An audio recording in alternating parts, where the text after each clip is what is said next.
ভোর 5টায় বেরিয়ে বর্ষণ আর রাধারানী মন্দিরে এসে 250 সিঁড়ি বেয়ে এত হুড়োহুড়ির মধ্যে যে পুজো দিতে পেরেছি, সত্যি এটা আমাদের সৌভাগ্য। তো এরপর আমরা চলে এলাম রাধারানীর জন্মস্থানে, আর এই মন্দিরের নাম ছিল প্রাচীন কীর্তি মন্দির। তো মন্দিরের ভেতরে চলে এলাম আমরা।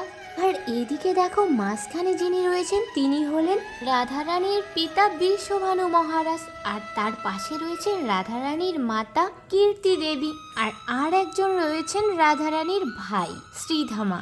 আর রাধাকৃষ্ণ এখানে বিরাজমান।